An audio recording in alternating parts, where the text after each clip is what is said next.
Hey guys, how's it going? Good to see you, everyone on there. All right. Well, thank you for joining us. We have, I think, a pretty good show this evening. Let me go over the announcements first, and then let's see. Okay. Welcome to the Monkey Wench podcast. And yeah, I'm discombobulated. I'm working on about one cylinder, just not feeling. I've been fighting the migraine for a couple days, and so it's we'll see how it goes. All right, we'll just get on to the announcements. Let's see. Our Pennsylvania Bigfoot Project is the name of this channel. It's the name of my organization, and we offer campouts and different events through the year. And yeah, thank you for joining us. Thanks, Gary. Keep everybody in line. Thank you. We attend different events also, festivals and conferences throughout the year. We'll have a booth set up, and there's different places where I've been invited to speak. And yeah, I do better than I am tonight. Like I said, I'm working on one cylinder, so sorry, I apologize. Okay, let's see. Our first camp out, I'll just go on right on into the announcements and different things. Hey, Patty. Our first camp out of the year is April 24th through 27th. That's going to be at Michaud State Forest. That is in Cumberland County, Pennsylvania. That's in south central Pennsylvania, right along the state line of Pennsylvania and Maryland. It's about a half an hour from Gettysburg. Now, we will be at one specific campground. And in order for you to make your reservations and find out which campground it's going to be at, you need to get onto the group, Facebook group, Pennsylvania Bigfoot Project, and go into the events section. That's where all the information is, including, all the campouts. I don't think I've put any of the events like festivals or anything in there yet. I think those I have in the featured section. So make sure you check both the events and featured sections of the group, for all information as to what's going on, what's coming up, and that way you can attend. Thanks, guys. Let's see. Let me just skip on down here. I'll be speaking at the Forest County Bigfoot Festival. That's in Marionville, Pennsylvania. That's in the Allegheny National Forest, the infamous Allegheny National Forest. Very active area right there in Marionville, that general area, extremely active. Let's see, the festival is going on from June 6, 7, and 8. I will be speaking at 11 a.m. on June 7th, Saturday the 7th. And more information on that festival you'll find in the group, or else you can look on their page itself. The Forest County Bigfoot Festival. And let's see, I know we have some prayer requests. We'd received prayer requests from last week, and know that you're still in my prayers, all of you. And if there's any new people, if anyone is in need of prayer, send me a message or just type right here in chat. You don't need to go into detail. I would put it in all capital letters so I'll notice it. Just say prayer request. And that's all I need to see, and I'll put it in my prayers. Okay, guys, and kind of zip through the announcements there. So let's see. This evening we've got a special guest. His name is Ernie Davieau, and I hope, Ernie, that I'm pronouncing it correctly. Ernie will talk about and discuss his personal encounter with Bigfoot while hunting on Drake Mountain in Granville, Massachusetts, right here in the Cobble Mountain Reservoir area, home to the Cobble Mountain Critter. Let's see. U.S. Air Force SSP. I will have to get an explanation or description of what SSP, and I apologize, I'm not familiar with that designation. Bigfoot cryptid researcher for 39 years. Black belt in numerous jiu-jitsu styles and Kodokan Judo. Lifelong hunter and fisherman. Referenced in the following magazines and books by renowned author Russell Easterbrooks, as well as the Bigfoot Quest magazine, the Backwoodsman magazine, Sasquatch with Historical Observations and Interpretations. And that book is fourth in the category of Amazon bestseller books. Amazing. And he has contributed to over 60 podcasts broadcasted nationally and internationally. Owner of the New England Encounters website on the Etsy platform. So, welcome, Ernie. Well, thanks a lot, Mary. It's good to see you again. Yeah, good to see you. Yeah, sorry you've got a migraine headache tonight. Well, I'm medicated, so hopefully it'll go away. And you did pronounce my last name correctly. Oh. So most people say Davieau, but it's really supposed to be pronounced Davieau. Okay. The way you did it. So thank you for You're that. welcome.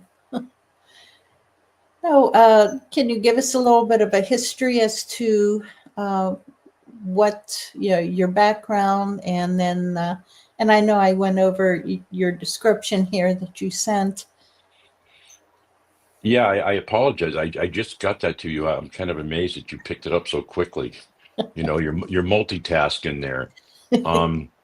I don't know what you really would like to hear here. I like to just myself refrain from things like that, only because people, when they hear doctor or PhD or anything like that, they seem to be more impressed, and your story counts more than everybody else's, or what you have to say is better than somebody else's. It's more believable. So I feel that if you don't know that, then you know me, Mary. I don't want to take away from any other eyewitnesses, because I feel that every single eyewitness encounter is important, not just to people who are researching, but also to the people that this has happened to. It's very, very important, no matter if it was 5 seconds or if it was 5 minutes long. It doesn't matter. So that being said, I don't really have anything to say, because I don't want to take away from anybody else out there. All right. No problem. And that's great. Good to hear. Okay, and now where you had your sighting, or are you from Massachusetts? Yeah. Sorry. Western Massachusetts, close to the Connecticut line. Okay. Okay.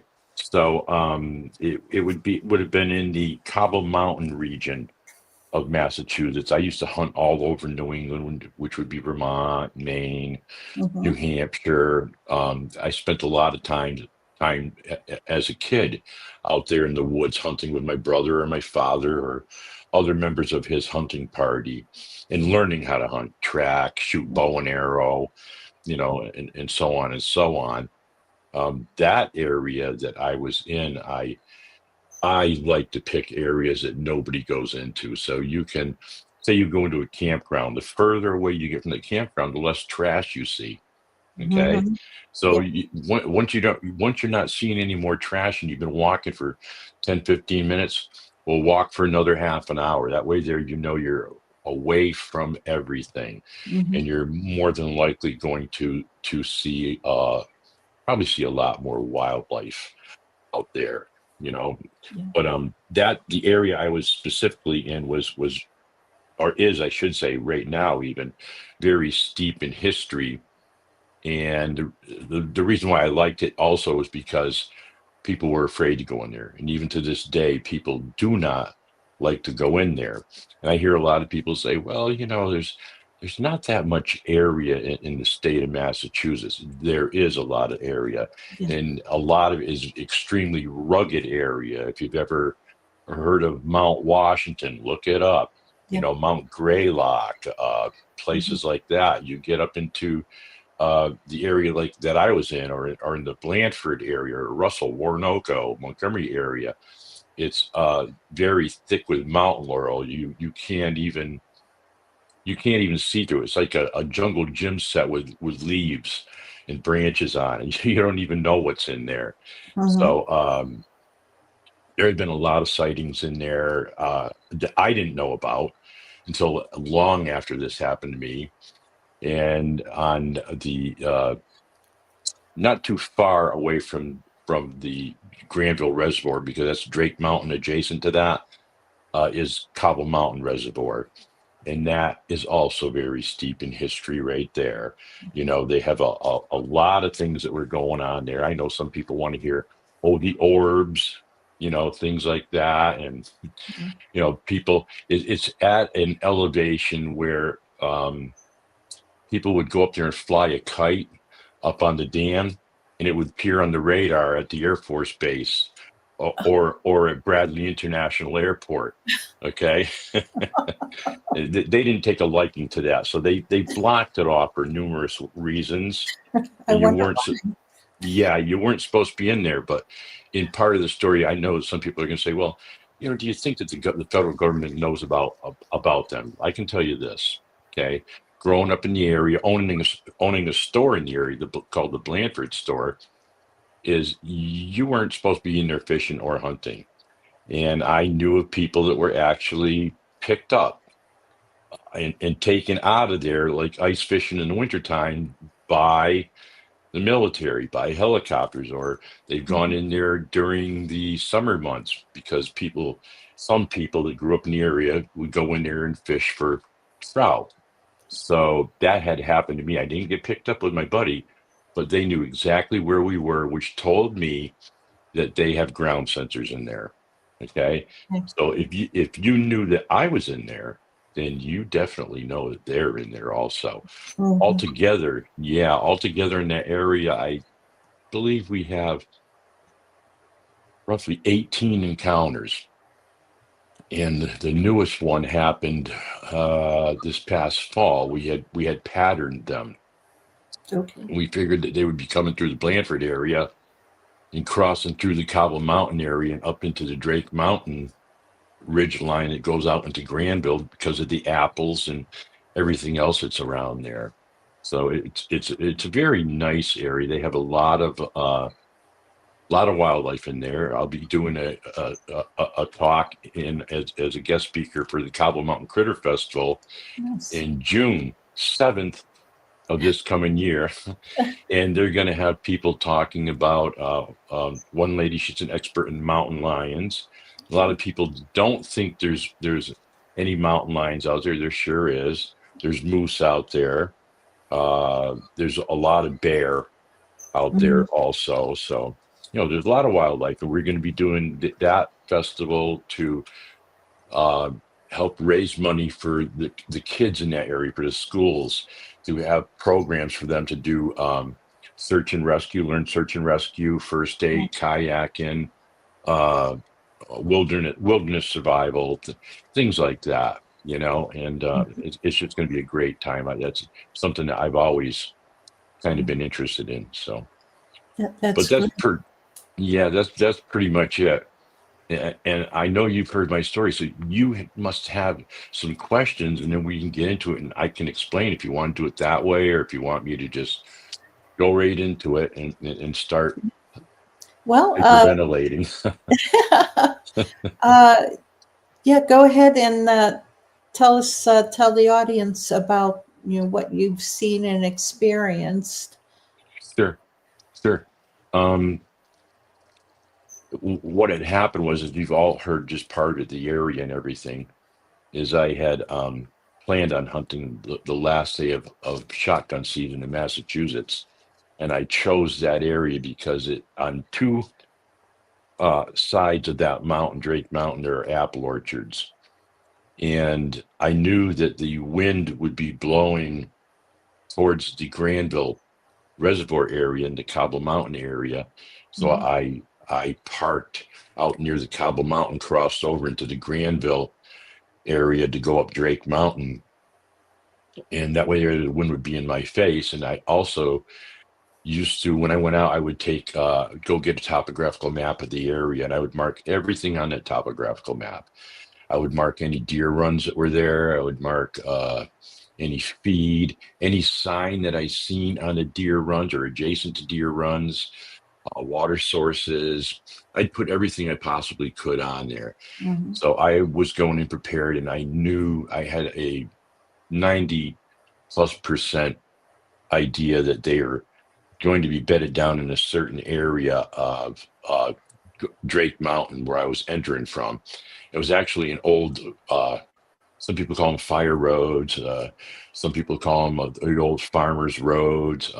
This happened to be part of what they called Uncleman's Path, which I learned about years later. And he was an Indian who used to go into Connecticut, the colonial village down there, and he would get the tax collector and bring him all up through the mountains, up through Pittsfield and all of that, so he could go collect his taxes. So I was entering that way anyways. About 3/4 of the way up that mountain, there was what I used to like to call Stonehenge. There was these big boulders, and one of them, if you look it up, is 40 feet. They have a ladder next to it, and it was called Lookout Rock or something like that. And I knew that the deer were bedding down in between them boulders right there. It was you could put a decent campsite in there. It would be really cool, But that morning, my objective was to sneak into there using those boulders for cover to get nice and close and probably take my harvest right there. Well, it was really crisp out that morning. Even though it was the first week of December, we didn't have any snow on the ground.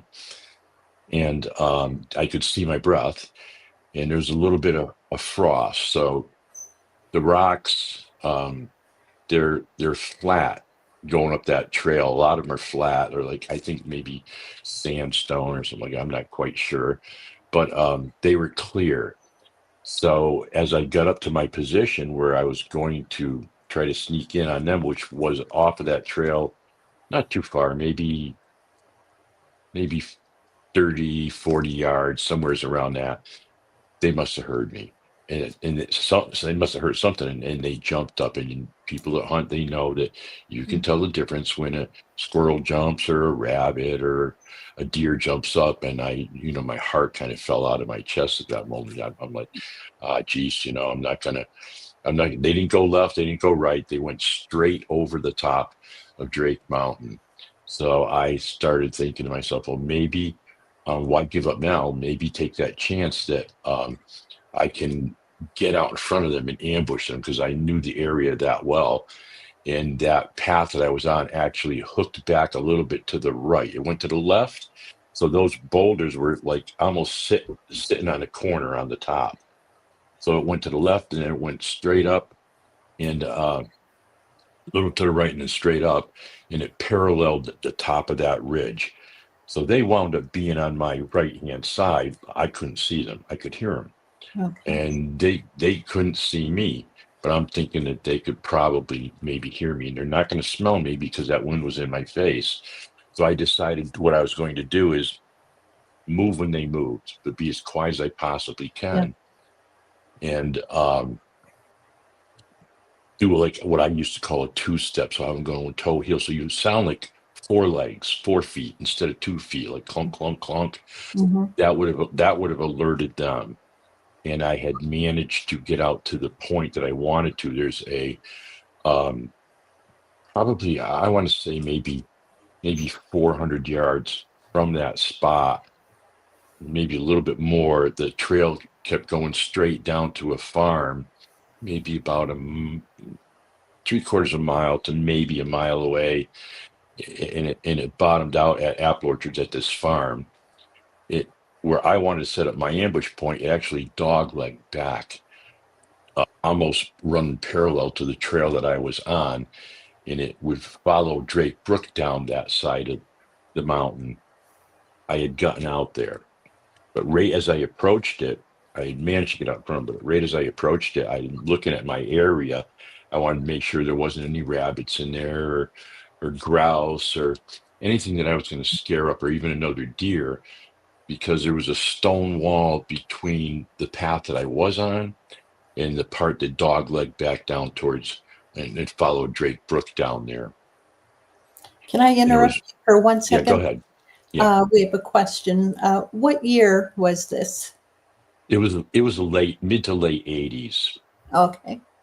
Yeah, it was a long time ago, I guess, for some people. might even be before they were born. It's been a while. It doesn't seem it, but it has been. But I checked the area out and there wasn't anything there. And there wasn't a lot of stuff growing in there. It was big trees, big pines. They were well separated, so I knew that I could still kind of hear them deer, and it sounded like they're browsing, and because there was beech nuts in there. So now I'm going to scrunch down a little bit because I know they're going to come over that stone wall. When they come over that stone wall, I'm going to harvest one. Like I said, I didn't see anything there. And that's when I picked up movement in my peripheral at my 9 o'clock on my left-hand side.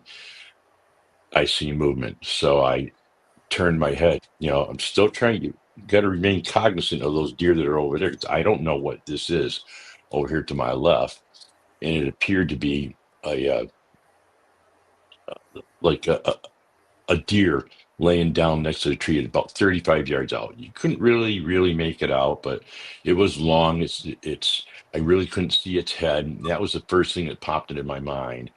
I've had a lot of people in the past say, well, how would you, no, I never wore deodorant. Well, I did wear deodorant one time when I went out hunting. Okay. But not this time. Definitely not this time. But, that movement there is, people say, well, how could you mistake something for a deer? Well, there was something abnormal about it, quite obviously, because my mind just started spinning, and I'm trying to remain cognizant of those deer on the other side of that stone wall. So it moved up closer to the tree, and now it was a bigger bodied animal. I couldn't see its head, but I'm thinking this thing's a bear, because it was a heavy bodied animal. Right. So now it's got more of my interest. I'm thinking that I don't want it to bum rush me. If there's a cub around, I don't know how it got there, but if the cub comes over my way, it's probably the mother, and it's going to attack me. So I've got to be ready. But me being who I am, is I'm still hoping to get that deer. I don't want a bear. I don't have a bear permit.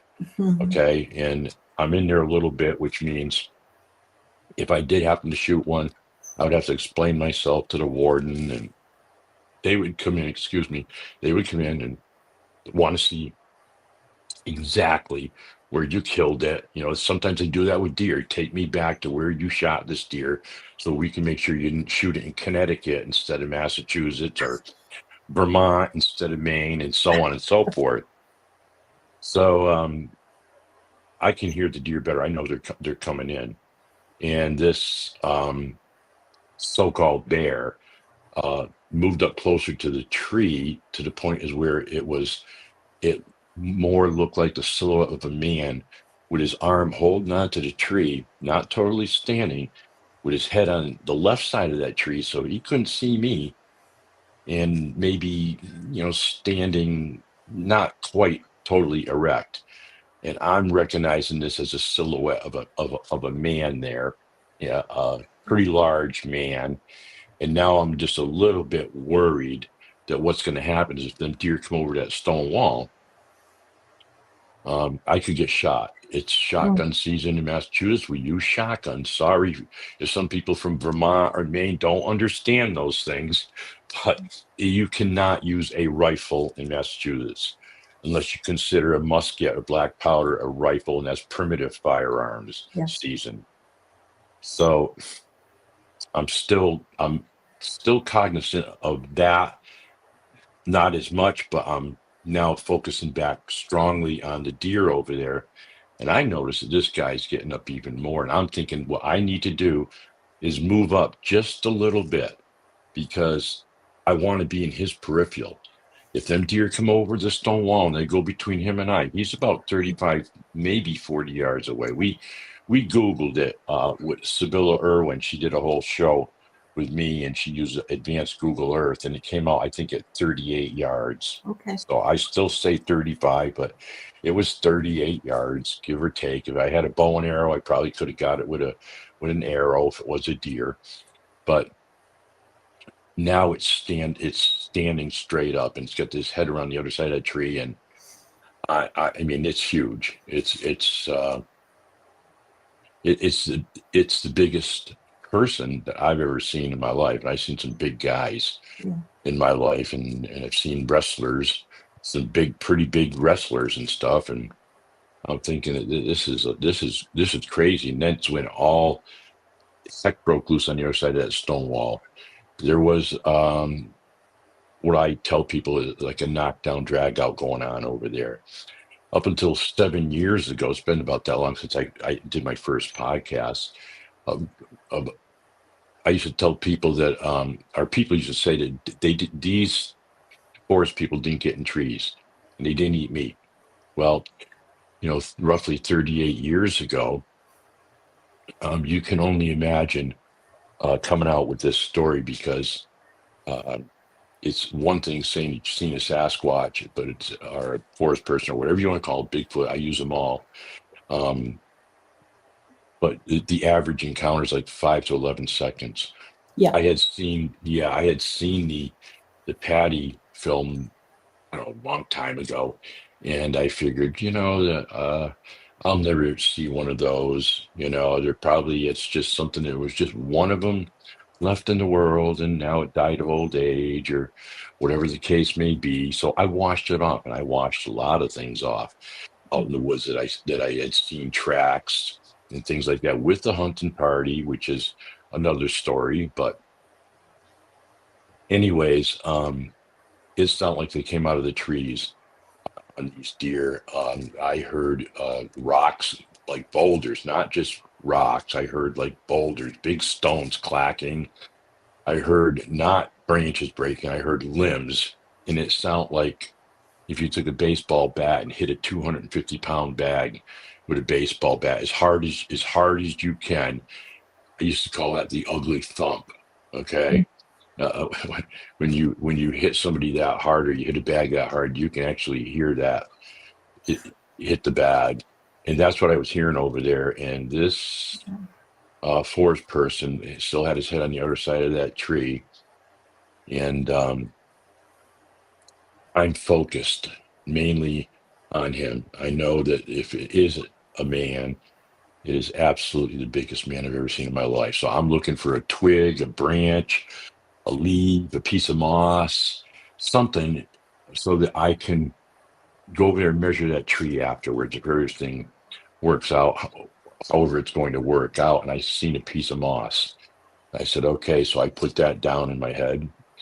And it was right around that time that he stuck his head around my side of the tree, leaned out and looked. He was looking straight over that stone wall. The only thing I can figure is he crawled up to that tree. That's why I never seen him. He was setting up on an ambush point, and there was a couple of them, and they were driving those deer towards that ambush point, and there was one or more in the tree, and they sprung their trap, and they were going to get their meal, their harvest there. But he had his head around my side of the tree now, and it was his right leg. He put it out to balance himself, and he looked straight across over the top of that stone wall. He was that tall, and he looked over at me, and he looked back over the stone wall, and then he snapped his head back at me as he caught me in his peripheral. And that's exactly what I had thought was going to happen if it was another hunter. Mm-hmm. Well, it was at that point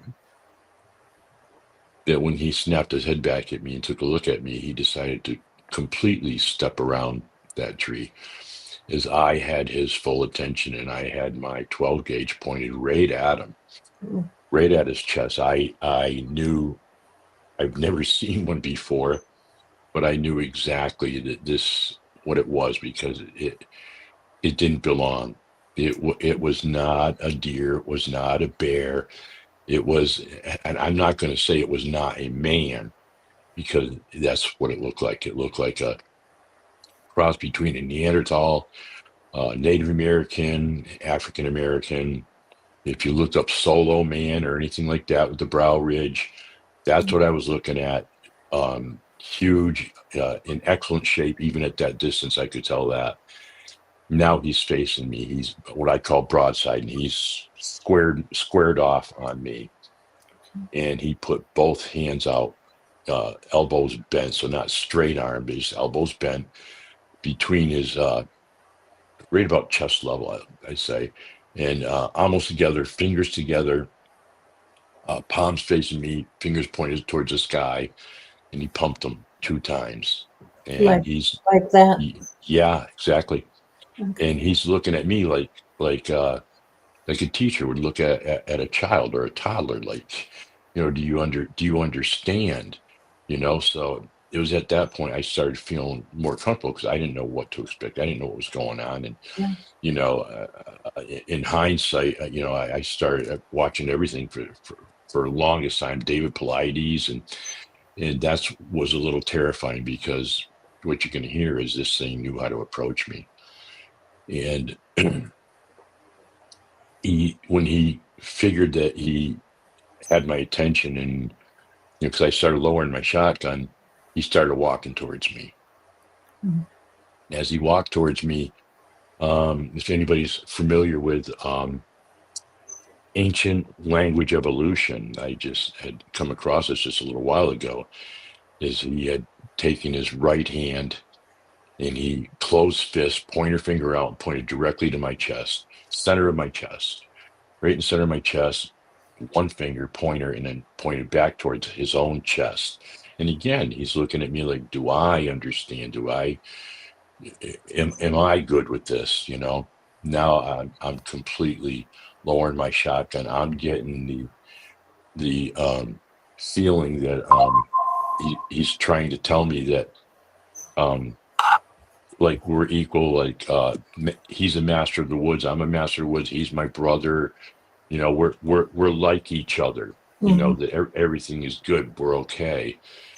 And he again starts walking towards me, and he's closing the distance, but I'm a lot more comfortable.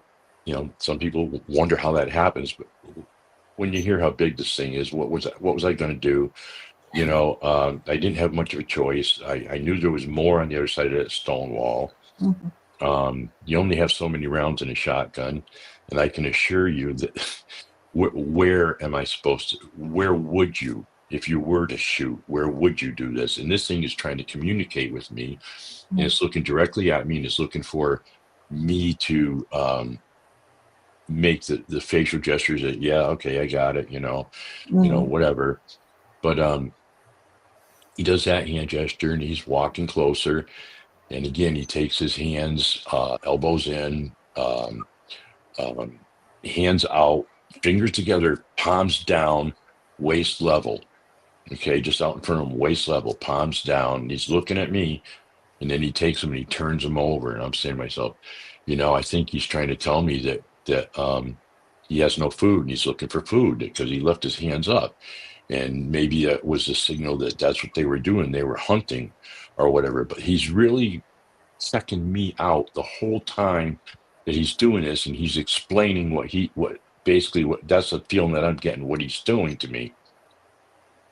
And he continues to walk towards me some more.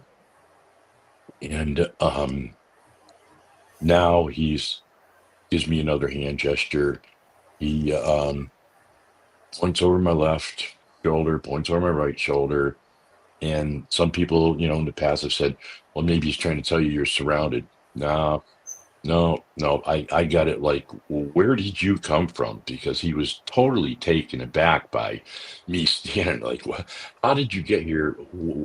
I think he was studying me like, what are you? How did you do this? You know? You And suppressed them.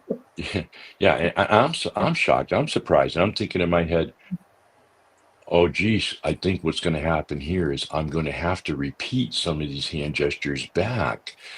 So I'm also trying to study him as he's walking closer and try to remember what he's doing. Mm-hmm. I remember looking at my wristwatch. I don't remember the exact time. Only it was about 10 or 11 minutes after the hour. What hour? I just don't remember.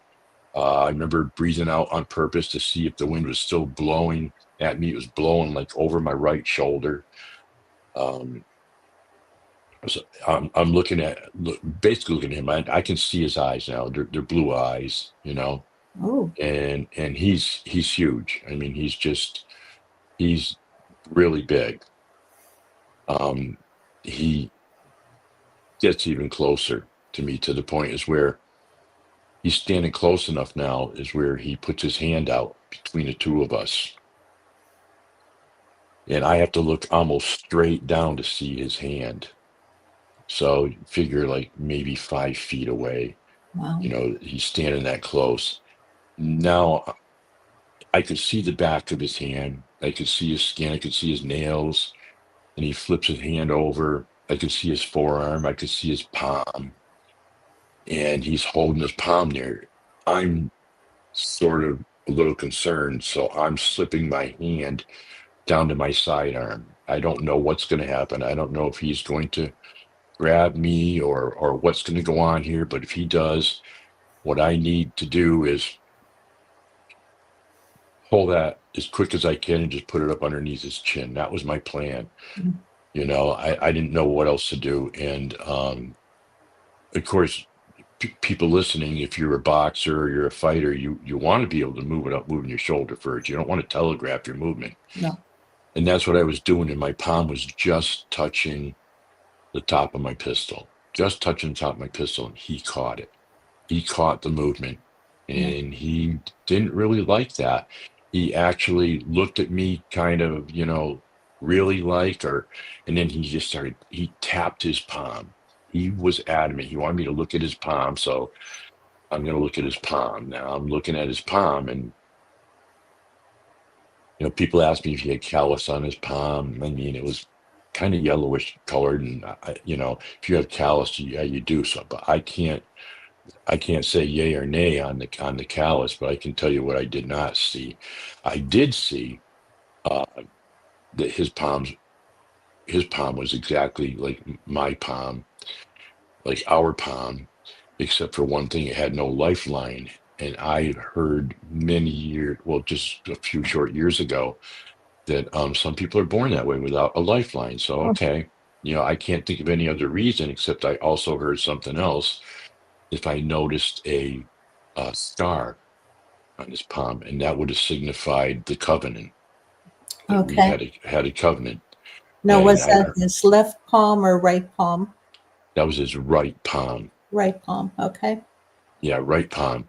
So I don't remember seeing a scar or not. I figured Mhm. that would have maybe stood out. I'm just not sure. And some people actually said, well, maybe he was asking you for your knife. No. And I wasn't going to hold my knife out and try to cut his hand No. and jump conclusions there. But at that point, I mean, I was standing pretty much right next to him, and I was just a little bit above his bicep, but below his shoulder. I'm 6'3", or I was 6'3".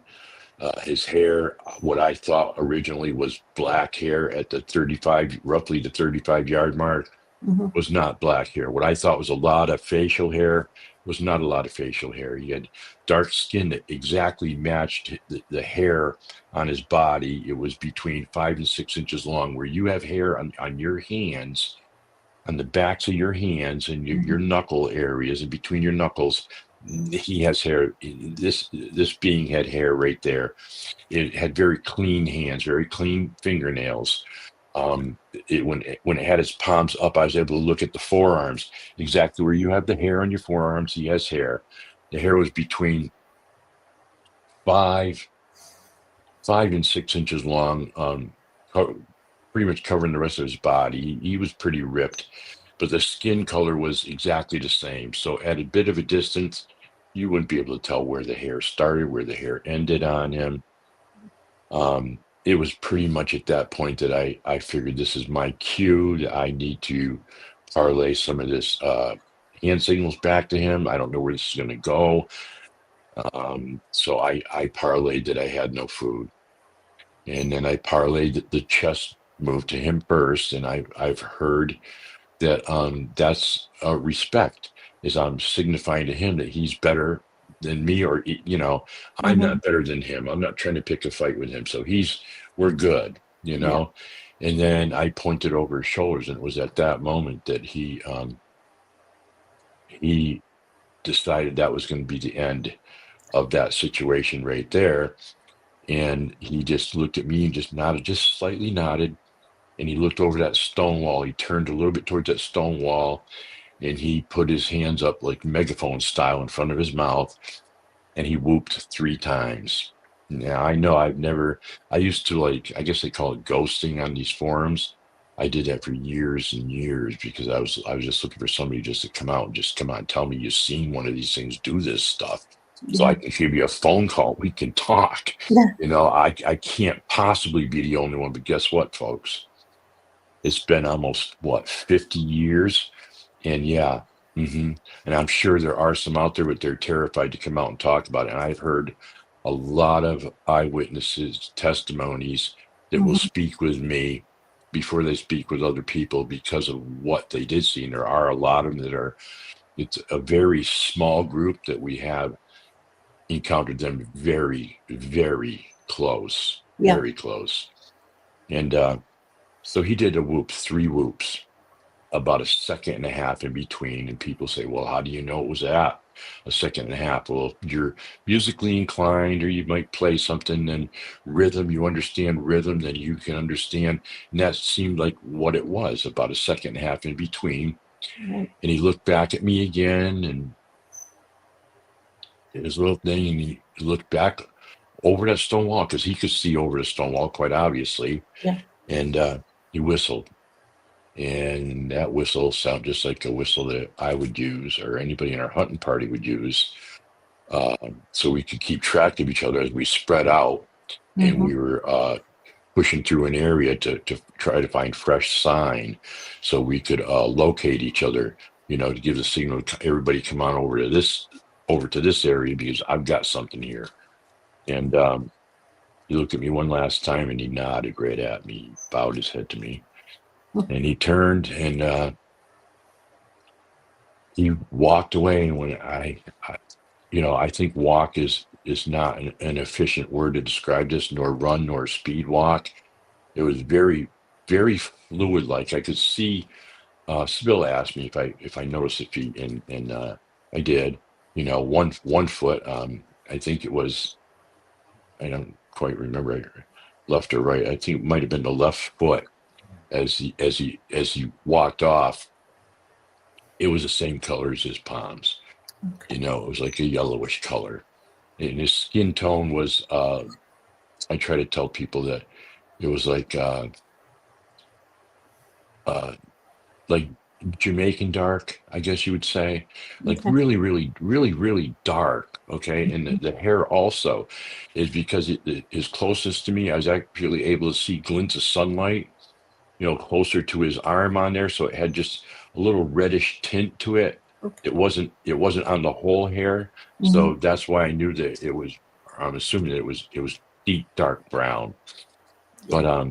he walked off in that area very fluidly, straight towards that tree, and then he went out to about another. Oh, when he whistled, he did one more arm gesture. When he did the whistle, it was like a come on whistle. It was like over here, and he flipped his arm and pointed out towards that area that I originally spotted him at. So yeah, so he's walking out that area, and I'm just standing there. I'm saying to myself, boy, I'd love to follow him. I'd like to see where he's going. And I mean, who wouldn't? Think about it. Who wouldn't? I think that was a pretty peaceful thing. And I've heard many peaceful ones. I've heard bad ones too, but Yeah. that's for another occasion. And anyways, my intentions were to follow. Okay, and he got out to that. His eyes were blue. He had blue eyes, Yeah. like husky blue eyes. Yeah. That's unusual. Interesting. Yeah, yeah. I've only heard of, I think, two other ones. One for sure, but I think two other ones through the other one was through another person. That they said that they heard blue, but Hmm. yeah, very unusual. Um, so he got out to about the 55-yard mark, and again, we dropped pins on that from advanced Google Earth and found it was around 58 yards or something like that.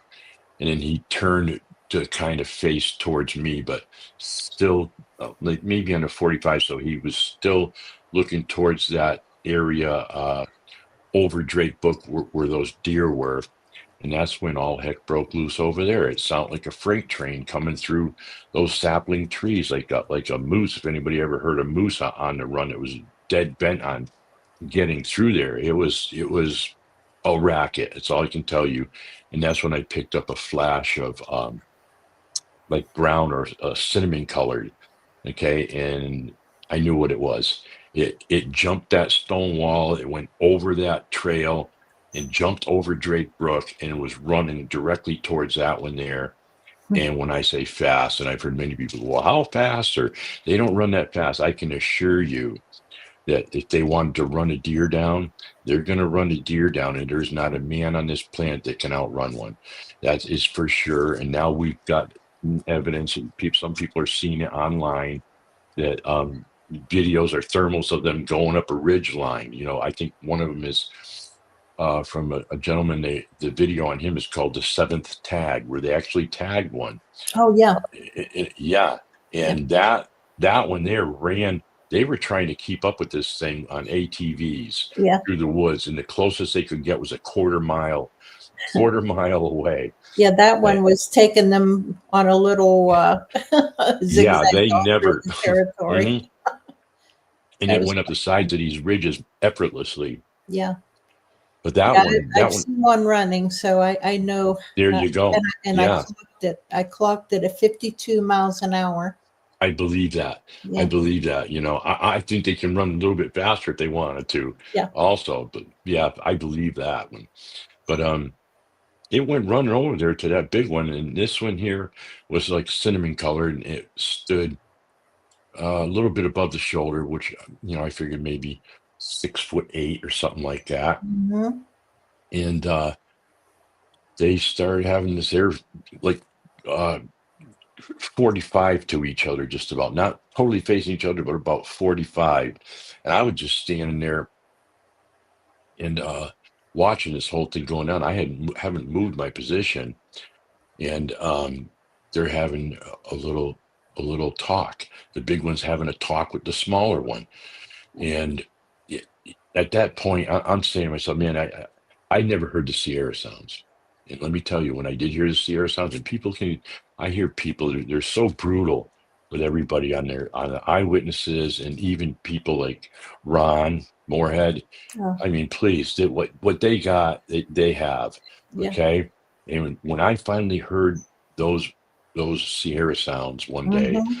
I just about jumped out of my chair. I just wanted to scream. And anybody got Ron's number? I need to call it man now because I seen them do this. Mm-hmm. Okay. And you may hear some people with recordings, they'll say, well, that's not like the Sierra sounds. You're darn right. It's really close. But then again, how many people have you heard with my voice? You Yeah. know, or with my emotion, you Yeah, know, they're things change. individuals. They'll have a different tone of voice, or That's than right. if they're That's right. children, a Yeah. higher. We can, Yeah. yeah, we can say many things. We can say one word and it'll mean something entirely different just because I'm overemphasizing or Yeah. whatever. But that big one there, man, he sounded like there might have been something that was a little wrong there. And again, this happened probably last year. Somebody told me, they said, I think that he was chewing, he was the elder and he was chewing that younger one out. Like how, what, look, what's this? Well, what had happened was they did their little chit chat. And then the big one pointed his finger right at me. That ancient language evolution move there, the Mhm. closed fist, the pointer finger directly at me. And that littler one had to bend down just a little bit so he could see underneath this branch. And he did a double take on me. He couldn't believe I was standing there. So I think that that's what had happened. Like the big one was like, "Do you see that guy over there? How did he get here?" Yeah. So that's when he decided that he was going to make another hand gesture, and he pointed to the little one's chest. And basically, what I understood was it told him to do a semicircle around me.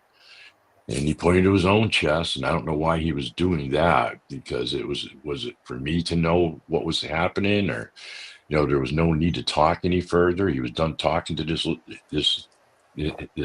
littler one, maybe his kid or whatever, Mhm. and he's going to do a semicircle to my left. So I had one going to go to my right, one go to my left, and now I know I'm not going to follow him. I'm a little bit concerned. I'm a little bit worried, Yeah. but I know, yeah, I know I have to like kind of unfreeze here a little bit, and I have to go over and measure off on the tree. So I walked over to the tree. I've heard people say, "Did you see him moving? Did you get on the ground and check for tracks?" Well, I'm not getting on the ground because when you're on the ground, you can't see above the grass, any grass or anything else. What I did was I found that little piece of moss on the tree, and I come up with 7 foot 8 inches tall. I stood next to the tree, put my hand on top of my head, stood back a little bit, and I measured up with my finger. For all of you that can see it, is from your tip of your finger down to your first part of your finger, your knuckle there. That's 1 inch. So I Mhm. measured up from there. I come up with 7 feet 8 inches on that, and then I seen where there's a little knoll right there, like part of a dried out vernal pool. Okay, so I knew he must have crawled up there. And I could see where the grass was matted down on the other side of it. Like maybe that's where he went through anyways to get out to where he was. Yeah. And I decided what I was going to do is I was going to try to match that stride. Now, he did this effortlessly. He was not trying to walk fast. He was not running. He was not jogging. This was a normal stride. I couldn't match that stride. So I got back just a hair and tried to jump into it. I couldn't. So I got back just a tiny bit more. And it was basically maybe not even really qualified as a run and start, but just like a skip and a hop and jump. Okay. And I fell short again. So I knew that my original measurement of 7 foot 8 inches had to be correct. Yeah. That which was amazing on that. And it was pretty much at that point I was pretty much satisfied, but I wasn't comfortable with being flanked by them. And I had no intention whatsoever going over on the other side of that stone wall. Obviously, there very well could have been more than one. That was their harvest. Mhm. I was not about to try to go take their harvest Yep. from them. My objective was to get out of the woods, Yep. and go home. Smart move. Yeah. Yeah. Yeah. Return another day. Yeah. I think he was just trying to keep me out of harm's way also. Because I think there were maybe some other ones on the other side, and they might not have been so pleasant, about it. But who knows on that, Yeah. you know? Yeah, possibly. Yeah, it could have been younger ones, over there, just without the wisdom uh, Yeah, to just learning. yeah to Yeah, treat a human, yeah, or not to yeah. panic a Right. human, to keep you calm, and that's what the other one did. He was able to watch you and see that, okay, he's not panicking. Yeah. Yeah, that's very plausible right there. Yeah, Is he definitely took the problem in hand. yeah, His first objective was to figure out who the heck am I, and yeah, how the heck how the heck did I get there? Because I was basically, Mary, in the open. That whole corner of that path right there is pretty much in the open. My only hope for getting a shot on those deer was to crouch down just a little bit, which I had done when I got into that position, so mm, that when they came over to stone wall, they might not notice me quick enough where I'd be able to get them as they were coming down on their jump yeah, or whatever. But that's all I can think of on the only reasons why, and it took me many years, and I've spoken with you before on some of the hand signals, yeah, you know. Um, but what I had seen was I always knew that there was valuable information for people, because now we hear people say, well, we need a dead body. No, you don't. Not if you're paying attention and you're going to these forums and you're listening to people, yeah, good, really, really good researchers, mm-hmm, really good researchers. And some of them are actually utilizing some of this sign language and things like that. And, yeah, and we realize how intelligent they are. We don't need, I call them DBs. We do not need a DB. It's not going to tell us anything but maybe where its heart is, and this and that. And yes, they have their hair is 5 inches long, and this and that. Okay, why would you want to go to maybe the Amazon and kill Aboriginal over over in the Amazon, for yeah. for what type of proof? Jane Goodall, she didn't do that. No, And a lot of people do. Where there's going to be people at this festival. One of the ladies, is her research is all about mountain lions. Now she's not going to go out and kill one to prove that it's there. mm, She has the hair, she has the scat, she has the tracks. Okay. Some yep, people say to this day, they go, well, tracks aren't proof, uh, uh, aren't evidence of them existing. Well, sure they are. It is. Think yep, about that for a minute, because if you were out hunting and that was your only source of food, and you see tracks over in this field, but you don't see tracks over in this other field, which field are you going to go sit in? yeah, You're going to go sit in the empty field? I'm going to probably go fishing where I see fish jumping in the morning. mm-hmm, Okay, things like that. So even though those tracks may disappear or whatever the case may be, the tracks are there, so your evidence is there, and they are extremely smart. Let's face it, they have a spoken language that's been mm-hmm, proven yes, by Scott Nelson, I believe. yes, Okay.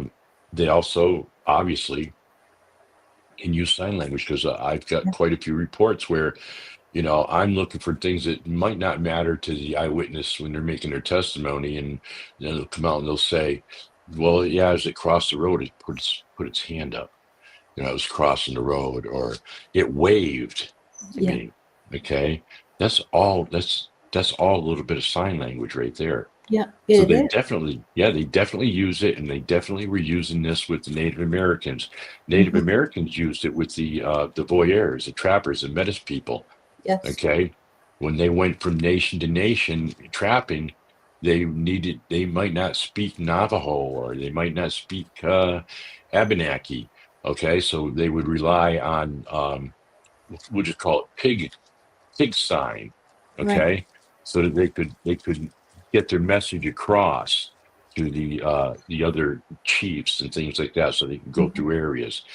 they definitely had an agreement with the Native Americans Yeah. at one time, and they have been here for a long time. You know that. Oh, Yeah. yes. So Yeah. Yeah, it's interesting, because I put you in touch with a friend of mine who's a native. She does the native hand signs for her tribe. And, I'm just interested, if you can share what she was able to tell you. it's pretty much what I just said too, is that she she put it into the same context on the hand signal to my chest and then its own chest, So I knew that was had to be correct, Yeah, The palm one, that's still up in the air. It just, it just blows my mind. Did we, was it showing me that we had a covenant with it? It wasn't asking me for my gun. It wasn't asking me if I had any gum I was chewing. right. So spit your gum out, you know. It was definitely trying to show me something. It was adamant about showing me Yeah, his palm, you yeah, know. And it was, people ask me, was it a male? Well, it didn't have memories. It did not appear to be a female. Um, it the physique on this thing was just unbelievable. So don't think, folks, that they're not abnormally strong. Now, I will say this, okay, that it always helps when people see them do things, okay? And these trees, even an elephant couldn't grab a half a tree and turn it upside down and jam it into the ground. yeah, So let's call this supernatural strength. So for the people who believe in the woo out there, you can go with that for a little while, because I don't think I have seen things like that, but generally, if you have like uh, a downspout or whatever, high winds up in the mountainous areas, it's destroying a lot of trees. It can throw those trees all over the place, and to get them to be spun around like a spear and jammed into the ground like that, that's highly uh, not likely.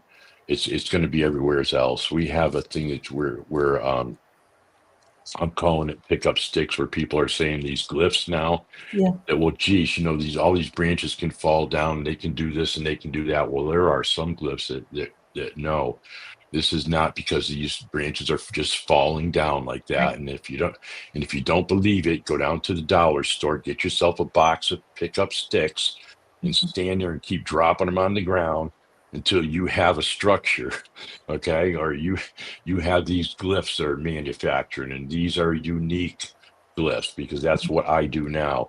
We are now looking at the behavioral aspect of them, because we know of their intelligence. So we're no longer in a hypothesis. Right. We are now in a theory. And that's why I try to get people to just lock elbows with the few of us who actually have know for a fact how intelligent they are. We don't need a body. We need to stop what a lot of people want to do. There are a couple of groups out there that are actually actively trying to hunt one. I recommend that they don't, because it's more than likely that they're not going to succeed. That these things are not to be fooled with, Yeah. you know, on that level. They can think that though, but Yep, absolutely. Yeah. Yeah, it's now what is your theory as to what they are? Uh, whether they are flesh and blood, um, Nephilim, or something like Nephilim, or a mixture, a hybrid, or what do you think they are? well, I first started off like strictly thinking that they were just flesh and blood, plain Jane flesh and blood. They're eating meat. They climb trees. They can run away. It didn't poof itself in and out of a portal. If it wanted to, it could have. Okay. Then I kind of went a little bit in the other direction. Now I'm leaning on the idea that what we have here is at one time, because if we look at our own DNA, it's been spliced, and it wasn't that long ago. We lost something. We lost the use of our pineal gland. Yeah. Okay. And that is essential for the chakras in your body. I think that they can do some things that we no longer can do. I believe that they have a message for us. I mean, it's a Native American traditions, legend, history. Okay, another name for history is legend. Okay. Yeah. And when you go to a powwow, that entrance to the dance around that fire, that sacred fire, is always the same direction. And it's because they believe, or we believe, that Big Brother will come again and enter through that opening from that direction to dance around the fire one last time for the final battle between good and evil. Yeah.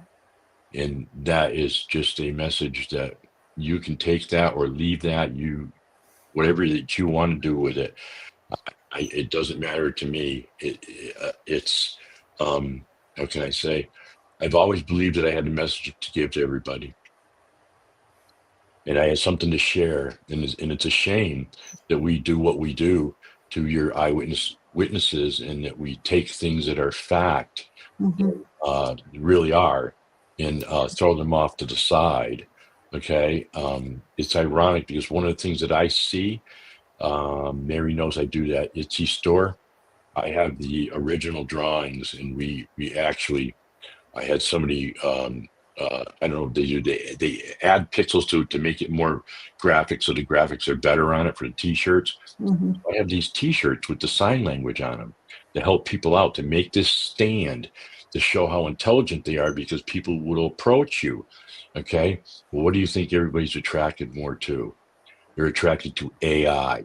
Yeah. Even though we say, hey, we shouldn't have the AI, that's what you promote. That's what you want. That's what you want to see. Right. And the truth of the matter is, these things are intelligent, and they use the sign language. So it's there. Okay. And ironically, I'll sell a few. When I say a few T-shirts, I think that I probably only sold like maybe 3 T-shirts, because I don't always advertise it in the last year. Yeah. And so people don't realize it. We pay like $40 just for that ad, be able to advertise that, and then you got to pay for every item that you have on there. I And then know. on top of that, they will put their stuff on there too that's not even affiliated with you. No problem.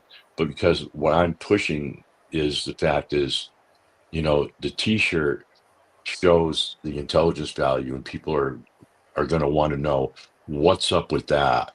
Yeah. Once you start talking to them about it, they're going to say, you know what, maybe we do need to unite here. Maybe we do need to say no, because let's think about this for a minute.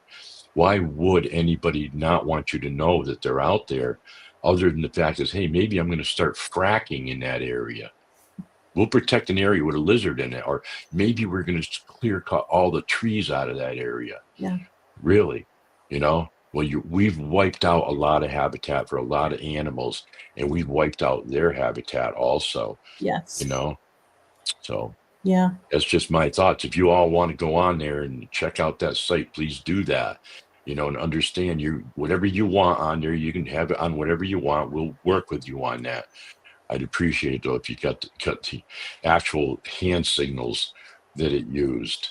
Yeah. So that way there, if you're out there, because like Mary, I've heard so many times that people say, well, on the forum or whatever, they'll post and say, what would you do if you're walking down the trail and one jumped out in front of you? And people say, well, I turn and I run. And I keep looking over my shoulder. No. How about you try to communicate with it? Because that could be just what it's going to take. One of the things that was in the Osterman account, is in the book by Russell Easterbrooks. Yeah. Is that the Bigfoot, the Sasquatch, whatever you want to call them? One of the things it did with Osterman is Osterman went to get up and leave, and it said to him, put his hand out and said to him, Soka. Okay. Well, we don't really know what Soka means, but maybe Soka meant you stay right there. Okay. So maybe those hand gestures or something like that, just maybe they do have something to teach us. Yes. But let's face it, we don't look at ugly people, and ugly people know that they're ugly. They don't want to be seen, So, and we can't be trusted. And that's what I've understood through talking to other people that I've known for a long time. They're friends of mine, indigenous people, that we broke their trust. We broke that covenant. Yes. And it's because we are warlike, and we are not spiritual, and they are heavily attracted to spiritual people, heavily, and I believe that the reasons why they can do some of the things they can do is because they are the masters of the woods. They are very spiritual. So we walk into those woods, we used to call them, my father and I and my brothers used to call that the cathedral in the woods. So you offer a blessing going in, you offer a blessing coming out, and you try to leave all your troubles behind. So when you walk in there, everything, all the animals will feel that, which you're giving off. That's the truth. Yeah. It, not just through your mindset, but that's reflected in the way that you walk, in your facial expressions and everything else. And I do believe that, they're masters at reading, our body language, and which is why they watch us so much, so intently. They can tell,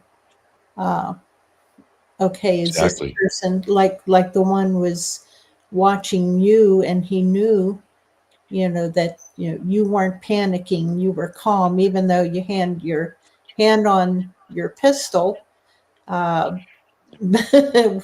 which angered him apparently. Yeah. But he let you know that no, you don't need to do that. Yeah, you're right. And I hear so many people say, "Well, it was angry at me. It was doing this." Well, you know, you have to understand that even a deer, even a buck might chase you if it's mating season. Anything's going to do that. Yeah. Or if you're infringing upon their feed, how much do people actually know? Who are you talking to? Knows about what type of food, what types of foods that a forest person actually eats. Yeah. What would aggravate them. One of the things I can tell everybody out there right now, they love to play with you. Okay, you might not realize it, but it's a learning experience when they're teaching their young ones, is they might bop you with a pine cone Yeah. because they like to see you freak out and run. Absolutely. Yeah. Yeah, It's hilarious to them. yeah. I forget the name. I don't have it on hand here.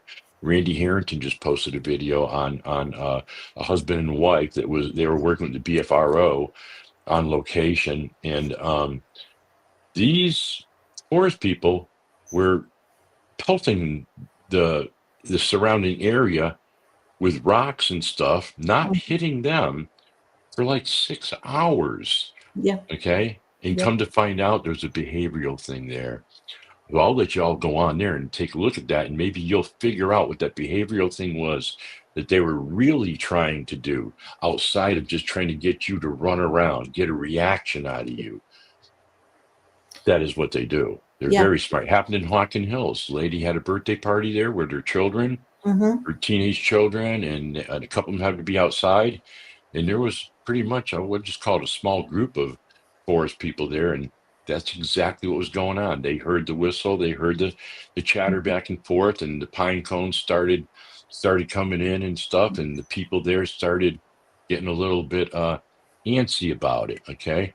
They'd be like us playing pranks on Halloween, Oh, on yeah. throwing eggs at somebody's house and get them outside the house or whatever that we Yeah. used to do. We don't do it anymore. Yeah. I call it, let's hear the funny human scream. Exactly.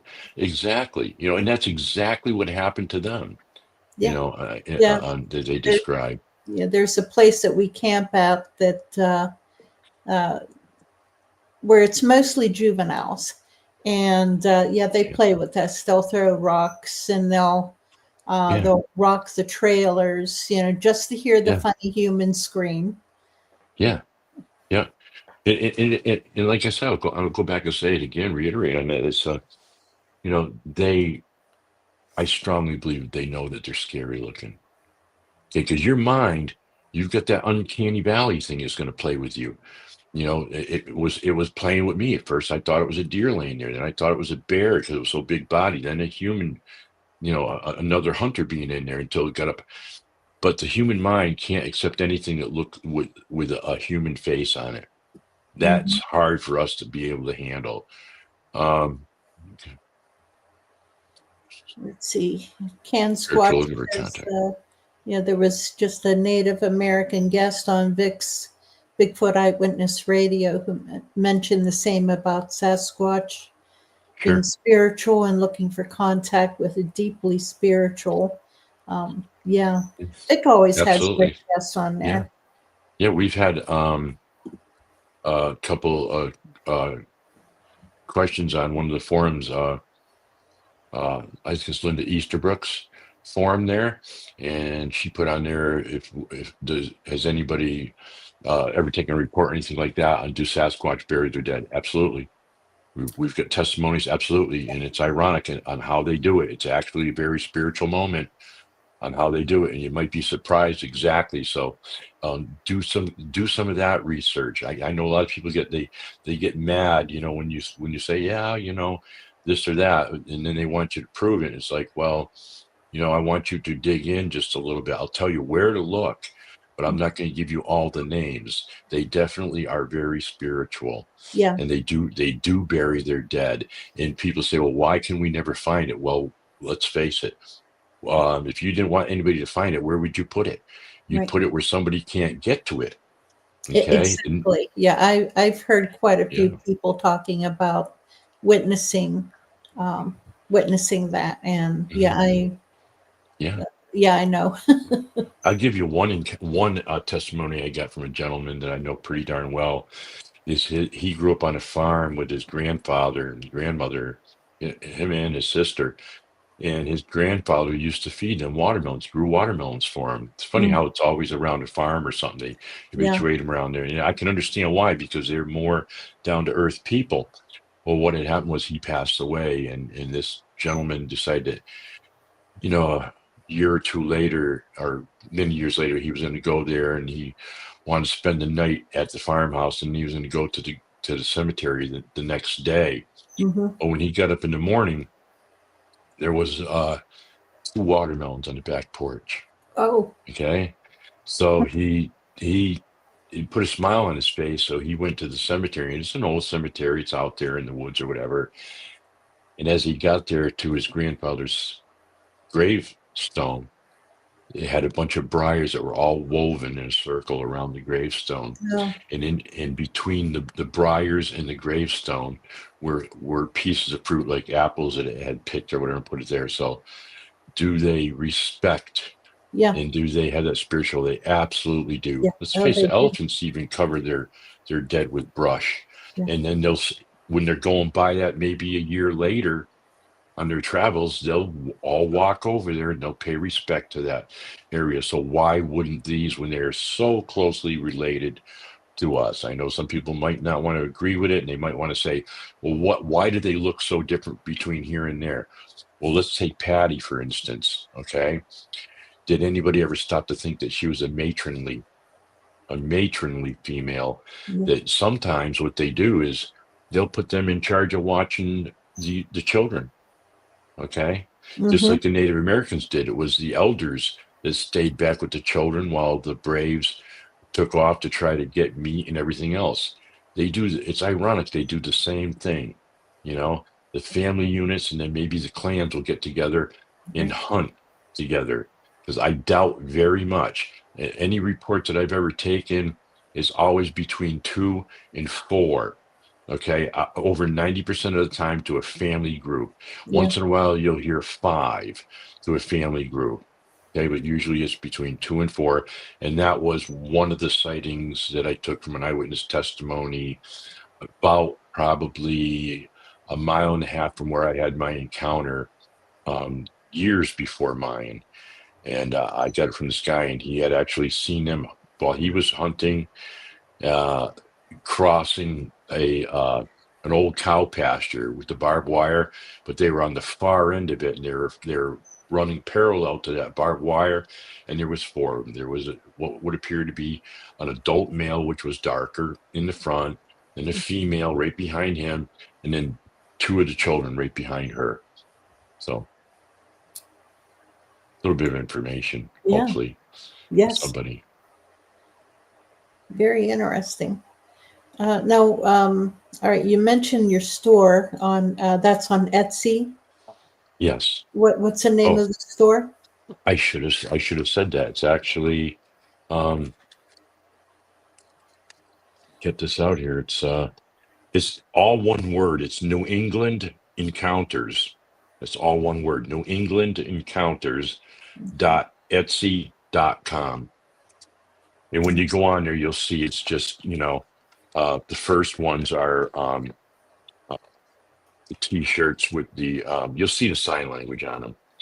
And if you have any kind of a question or anything, we'll probably answer your question within 15 minutes or so, maybe less than that. Okay. Yeah, what I'll do is I'll put the link to that in the description box. I appreciate that. Thank you, Mary. Absolutely. Yeah. And anytime, that you want to advertise it in my group, please do. Thank you. Yeah. You're welcome. Yeah. And I apologize to anybody else that's out there, a lot of podcasters, because my hours are so all over the board, and I know so many people are doing the podcast, and it's like I get home like 8:30 at night, so I'm eating dinner, which is really bad, to be eating. And luckily for me, my wife actually, she sits with me and holds dinner for me that late, so it's very difficult for me to watch everybody's show. I try to make comments on all your forums, and then what I like to do is I like to take them and I like to send them through private messenger, to make sure all these people get it for sure, right. And they get to see it. So yeah, absolutely. And if you don't mind, there's another podcast that I know of that might be very interested in having you on as a guest. If I know theirs is on Sunday afternoons, like around 2:30 in the afternoon. yeah, that's there is I work every single weekend. Okay. Okay. I should be retired, but I must have been a wicked person when I was younger. So there's no rest for the wicked, as they say. Oh. So yeah, I work every Saturday, every Sunday. Oh. I have to go in early on Mondays, like 5. I get up 5 in the morning to work, and then I have Wednesdays and Thursdays off. And it's hard for a lot of people who will ask me to go on the show, and Yeah. I tell them, get a lot of questions for me. I want to hear the questions, because I see so many questions in the forums, and it's like, like one group, they have like over 50,000 people. Yeah. So you could answer that question 25,000 times. Yes. Okay, in order to get it out to 50,000 people. So I'm just hoping that people will get this message in my encounter, and they will spread this message. These are highly intelligent beings, far more than what you can fathom. Yeah. And we need to lock elbows, just like they did in the UFO community. We need to lock elbows, because this cannot stop here. We need to take it a step further and say, no, we don't need you going there and clear cutting that area. There's a whole clan of them in that area. We've already wiped out an amazing amount of, I think it was the black walnut, the American walnut, or the American chestnut. Okay. We wiped it out. The trees are almost like non-existent, extinct. They've been replaced with another, breed of tree, or whatever you want to call it. I think it's the Japanese black oak, or chestnut, black chestnut, which isn't as good, but all your big game animals eat that. They also eat that. They also rely upon the cattail, Look it up. I'm not going to give it away. Or buy Russell Easterbrook's book. It's in his book. Okay. Yep. Yeah, I've got a ton of black walnut trees on my property. Lucky you. Yeah. They just sit there. I leave them for the other animals. I'm not going to get into. It's so messy. Yeah, they are. Yeah, they'll rain havoc upon your lawnmowers too. Yeah. I didn't realize it until I moved up to Ohio, and there are a lot of them. You don't want one falling out of a tree and hitting you. Oh. Okay. Yeah, they Yeah. sound like rocks when you hit them with a lawnmower. Yep. So, Yeah, one place that we camp at, I'm not sure. I think it's walnut trees that unfortunately they surround the one campsite that we camp at, because there's a lot of activity at this campsite. But they also use that to throw the walnuts at our vehicles. really? Yeah, because Yeah. instead of coming down, they're coming sideways. Yeah, right. It's amazing because I know you know Randy Harrington, and we know they also throw underhanded too. And some people say, "Well, you can't throw it that accurate. You can't throw it that fast." I Oh, beg to differ with you. I think you need to go to a softball game and watch some of these women. yeah. I can guarantee you, if I gave one of them pitchers and female pitchers a softball, that Mhm. she can take you. She's going to take you out with Oh, that yeah. softball. So Yeah, you can they are definitely whip something extremely. fast. Yeah, they're Mhm. extremely accurate. Yes, I tell people, if they hit you, it's most of the time it's by accident. And, right. and I tell them, I say, if you get hit, holler, because they'll stop, because they don't want to hurt you. They're just It's trying to true. scare you off. That's it. Yeah, and some people may think, well, that they might not want to believe that, but let me tell you, if they wanted to hurt you, they could. You wouldn't. They would take you right clean out. They Yep, would come in and grab you and run off with you faster than you could blink. Okay, absolutely, definitely. Yeah, absolutely. But that's for sure. anyways, how But much more time do you have here? I go on as long as people are Oh, on here, and as long as you want to talk. you Uh, got a bunch of people on there. Are they asking questions? I every time someone has a question, I've been putting it up here. Most of them, it's they're making comments among themselves. Oh, okay. Um, Let me see here. Let me.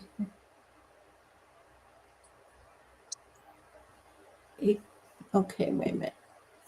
An 8-footer whipping stuff at you. Um, Yeah, that would be a fastball. yeah. Jeff says, great guest. I agree, Jeff. Thank you, Jeff.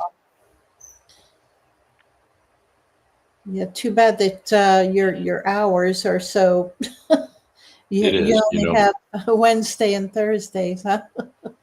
yeah, So Wednesdays and Thursdays, and actually Monday nights it would be, so it's hard for people to schedule me in, but you know, some yeah. have been able to accommodate it. Takes a while.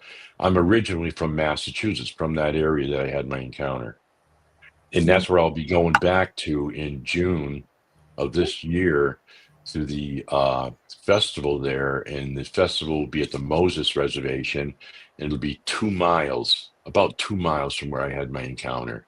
And in that one area, 2 mile circumference of that area, there's been probably, well, I figured that I was in the epicenter of several families. So there's been about 18, 19 encounters that I know of for sure there. I live in Ohio right now. Yeah. Yeah. Dave, he's originally from Massachusetts. Yeah, Dave came in late. And let's see, Can Squatch, what is your approach when you go into the woods? My first approach before I actually enter the woods is I just make peace with everything and with myself, and I'll sit down as I get in the woods, like maybe maybe 40 yards when I get into it. Is I find a nice spot to sit down and I wait for all the animals to kind of wake back up and get used to me and come around me before I get up and I start walking again, because I don't want to. Yeah, it's more fun when you see all the animals and you're not a threat to them, Yeah. So I enjoy that a lot more. Yeah, it's a much more peaceful approach. Yeah. And Yeah. whenever you go in calm and Yeah. I I know. used to. Go I used to ahead. be able to go. I used to be able to go out there and just lay down. Even if I was hunting, I really didn't care too much. I'd lay down out there and take a little bit of a nap. I got in trouble a few times with my dad and stuff for doing that, but it's just very peaceful, So Mhm. that's the way that I approach it. That morning, though, is I still approached it that way, but I was going in there for a harvest, so that's a different situation. As a spiritual Yeah. offering is made, that you understand that something is going to give its life for you. So what we believe, and then you always leave a piece of it. I didn't care to go over there and check out to see what they did to the deer that were over there. I just, my instinct told me that it's none of my business, that they obviously did get him, because I didn't see any deer running around and, Yeah. from the noise and everything. So, yep. Okay. Have you ever had an encounter that you could consider a little bit more threatening? Uh, no, I can't really say that. I've had things happen, but I'm the type of an individual that if I didn't actually see what did something, then I Mhm. can't accuse something. You know, there was a time that I didn't really believe in a dog man or anything like that, but after what happened to me is I can't say no. I can't say that Mothman doesn't exist or anything like that, because let's face it, I was hard on not believing that these things existed before this ever happened, Yeah. and now that's where I am. Is I do know, perhaps maybe like in the days of Noah, the veil is being lifted and we can see, or perhaps maybe it was just well, I know this, that I studied myself first, and I was asked the question, what was I thinking that morning? So I had to ask everybody that I took testimonies from where their head was. And I find everybody, the hunters that were in the trees with the bow and arrow and everything else, because that's a spiritual thing when you're hunting with a bow and arrow. Okay. Mhm. Is that's exactly where their head was. It was a spiritual thing. They were at peace with everything that was around them. So that's what I was doing that morning also. Let's see. Judy asks, would three X's side by side, small and medium, be considered a family? They touch the ground. I guess she means Talking like about t-shirts, maybe. a structure, apparently. Yeah, tree Oh, structures. yeah, three X's side by side, small. Small, I medium. do I do know this because I've already mentioned it, that I actually talked to a lot of people that I'm studying glyphs, and particularly the ones that I'm seeing in other states. And they're the same kind of glyphs that I'm seeing in different states. And these people don't even know each other, never mind anything else going on. And Yeah. it's the same glyph. I think that an X is an X. We know they have territorial markers. They have boundary markers. They Yeah. also have markers that signify um, how many are actually in the family unit. Mm-hmm. Okay, and that's basically been seen on the ground. Um, those have been done in rock and in sticks. I don't want to give too much away there, because then we're going to have copycats. And when we're studying behavioral aspects, Yeah. we want to keep that really clean. I'll tell you one that I've been seeing, and I just seen another one today, probably 2 hours ago online. It's looks like an A, but there's something about that A that gives it away, that I know that's more Yeah. than likely man-made and not made by them. And that's because we are not consistent. We don't pick up fine details. It takes a little bit of practice. So this Hmm. A glyph that they make has one fine detail to it. And sometimes you'll find it laying down, sometimes you'll find it standing up, Yeah. and you'll find it in a very unique area. Hmm. Okay. That they'll put it into. Yeah. What it means, we don't know. But let's face it, uh if you have an alphabet, you need to know what this one you need. Like, let's say you've got 26 letters to your alphabet. Okay.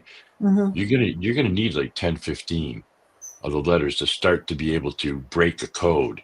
Right. Okay. So that's where we're at. And rather than get them from the same areas, I'm more interested in getting one like what's going on in Florida, what's going on in Oregon, what's going on in Washington State, Mhm. what's going on in Massachusetts, and all of a sudden, and these people, I don't give it away. They all of a sudden they say, hey, look, I've got this.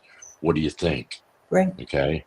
And that's what it is. They mark the territories, they mark their, like we would mark our mailbox out in front of our house, Hmm. that we so and so lives here. You know, I believe that's what they do, is they will mark their area, territory, and Yeah. on who's there, and then the clans coming through can read it. Let's see. Can Squatch asks, any thoughts on how Sasquatch can read or sense human intentions? Same way we do. Seems like magic. Maybe they can read a little bit more than us, but this one was studying me. It was studying. One of the things that happened during COVID, when we put the masks on, we really handicapped our children, because children, particularly babies, are looking at your facial features Yes. when you're saying something. Doesn't understand your language, but it looks at you. Are you happy? Are you sad? Right. Things like that. So Yeah. this forest person was studying me, Hmm. studying my facial gestures, studying my body language, Hmm. everything about me. So I couldn't go there and say, well, it was reading my mind or anything like that. Okay. It was really good at what it was doing, the same way we would do it. And that's what would make a good fighter a great fighter, because they know your intentions when they're looking at you. So the same way that we do it, they're doing it, except they've got a lot more experience at it. Hmm. Something we forgot. Yeah. No, I agree. It's I think I said earlier, they're experts at reading our body language. Yeah. Uh, there's a, can't call him a magician. He's an illusionist. He occasionally does specials. He's on YouTube. His name is Darren Brown, Derren Brown, and he is amazing at reading body language. And he can uh, walk behind you, just have his hand on your shoulder, and he'll tell you, uh, just think in your mind. Don't say anything. Just think in your mind, where you are parked. Don't say anything. Don't move. And he can say, okay, it's over that way or that way. He can read just tiny infinitesimal body or muscle movements, Yeah. or else watching your face, Yeah. just like a poker player that Exactly. you watch for tells. Um, uh, Yeah. You're exactly that's my right. opinion, but It's a good one, because they used to have a show on TV, Mary. It was called The Mentalist. And yes, if you look that up, you'll find out that's actually a title. yes, That these people are so well trained. They're usually taught by their father, growing up on the road where they used to do these little shows and everything. yeah, and never mind cheating at it, but they were just so good at picking up body cues off of an individual Right. that they appeared to actually have psychic abilities. A Yes. lot of this stuff is what we forgot, that body language, and we'll Mm-hmm. call it the mentalist, you Yeah. know.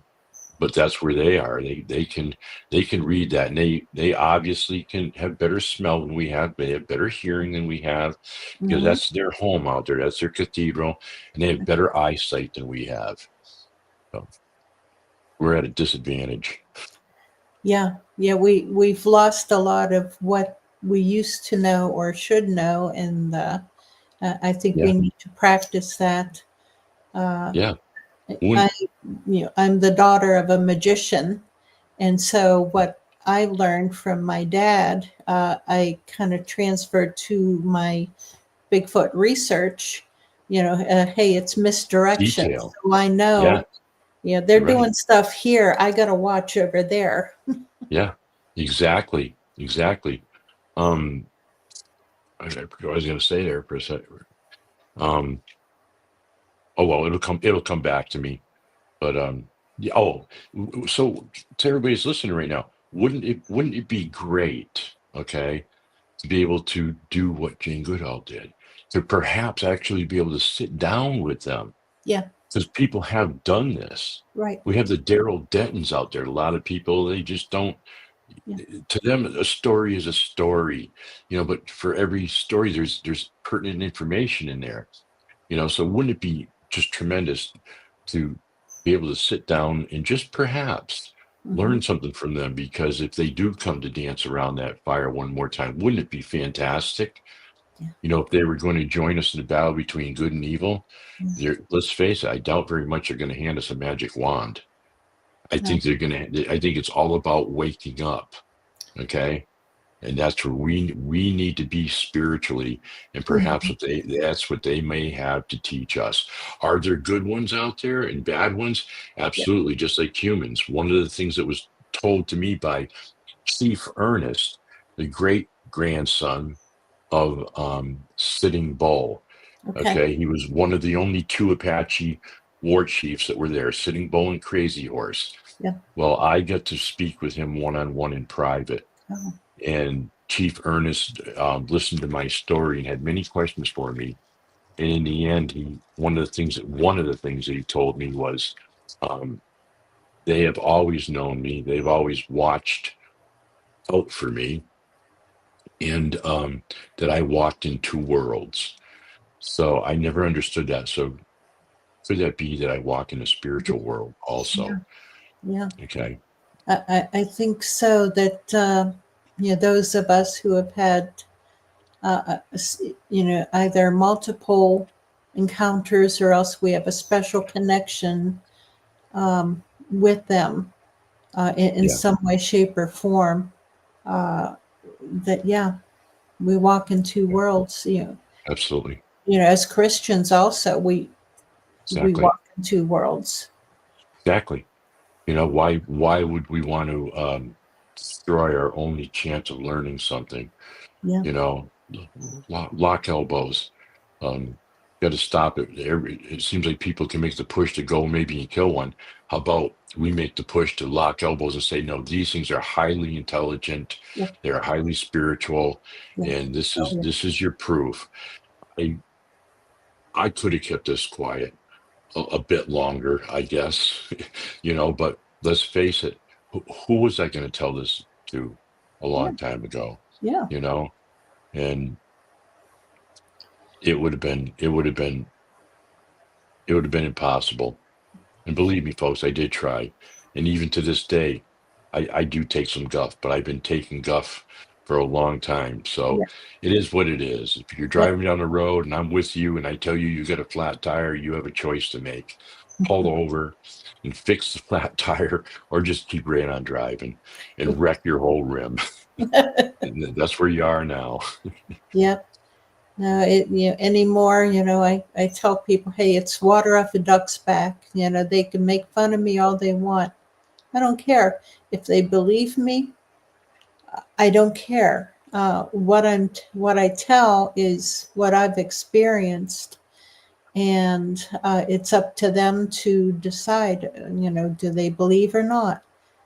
I don't care. But, whenever I listen to other people's stories, I can tell, they're in pain because of the ridicule and abuse and harassment that they've gone through.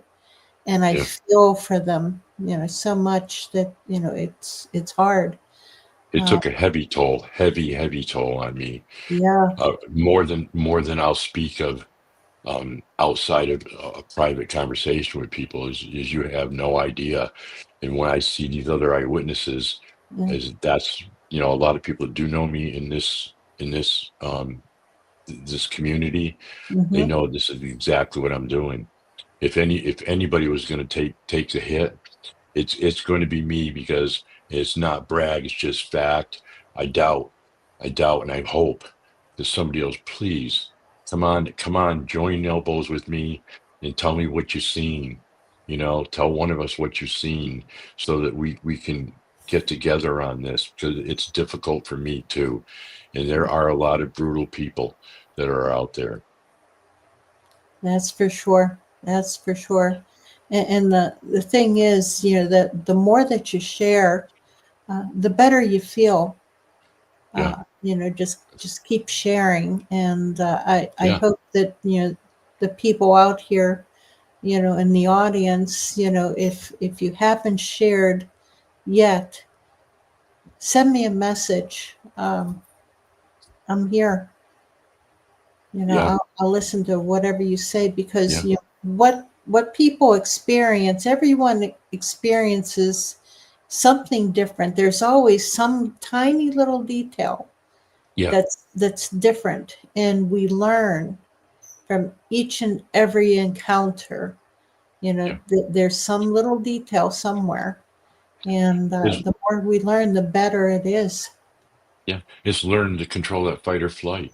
I Yeah. remember the first show that I was ever on. I was just Prior to the show, I had to tell them about the encounter. I was just hyperventilating.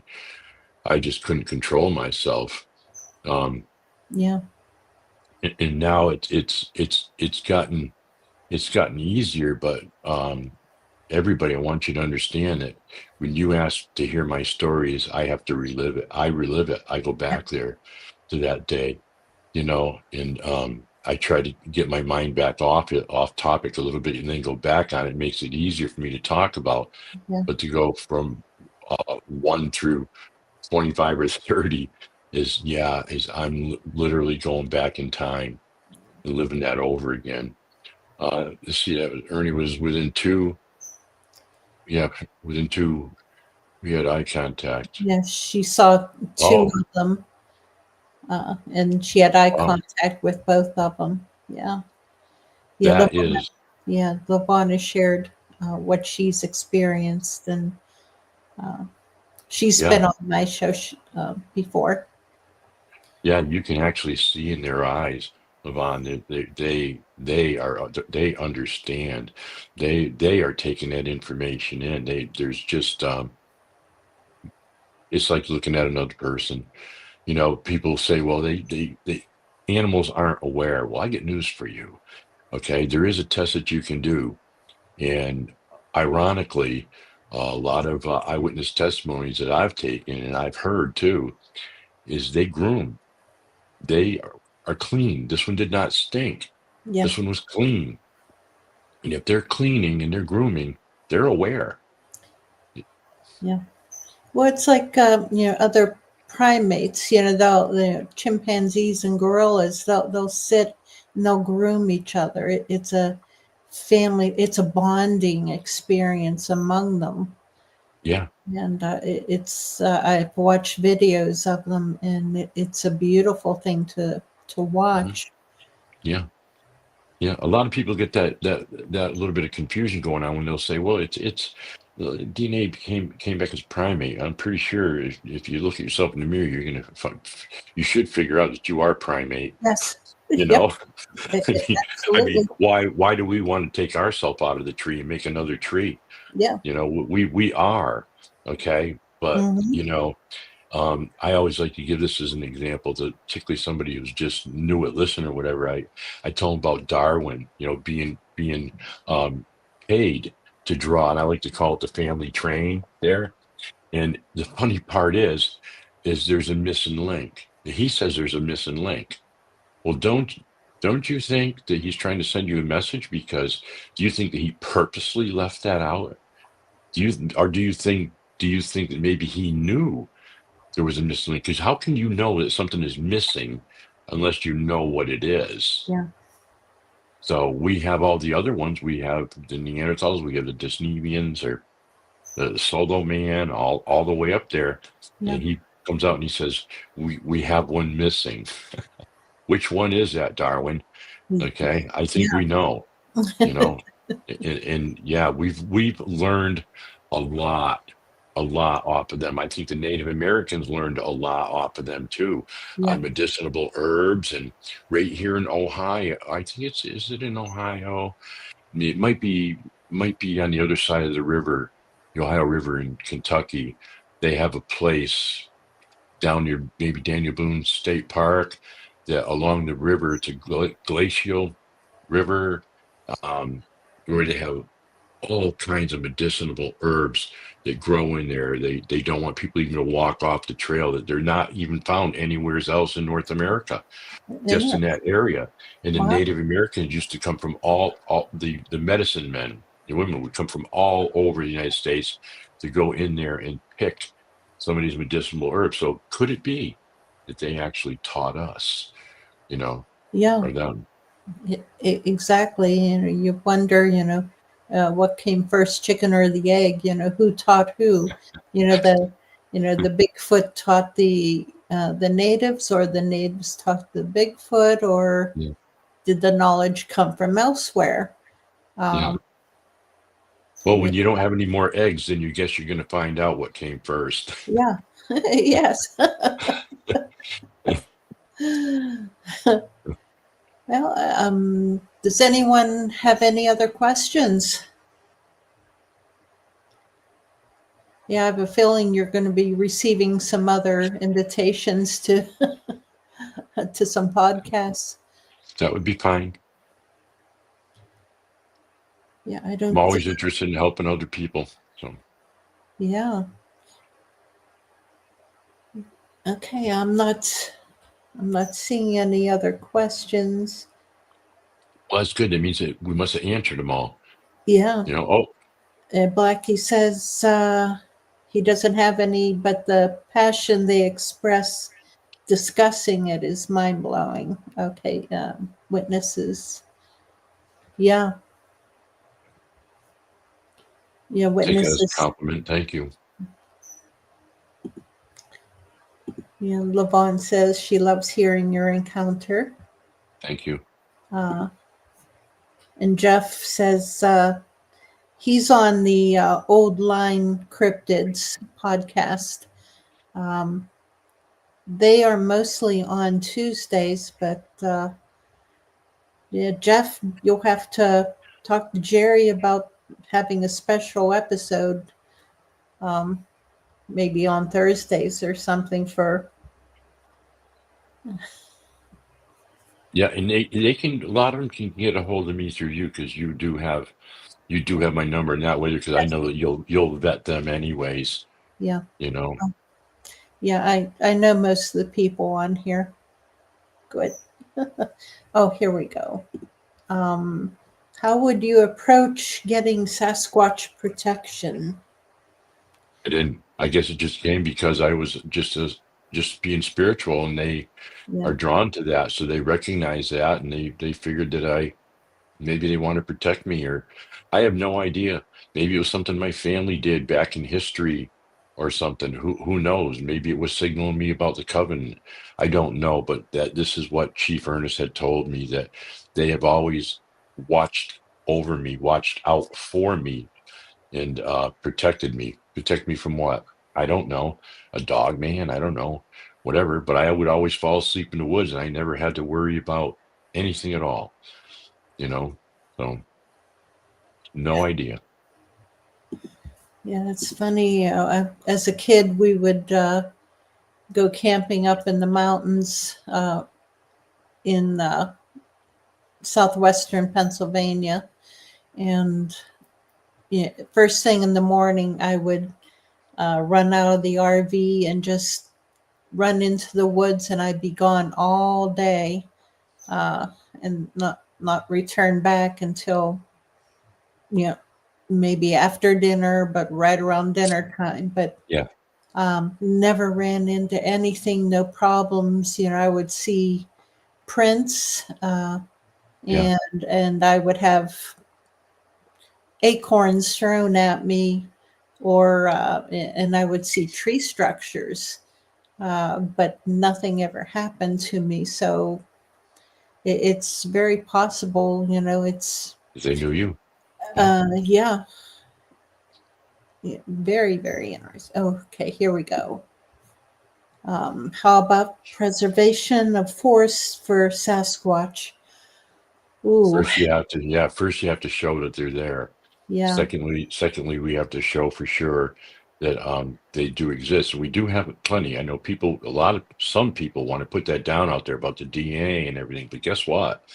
You have to understand, be able to read that DNA report, be able to understand who the peers are that have to sign off on it.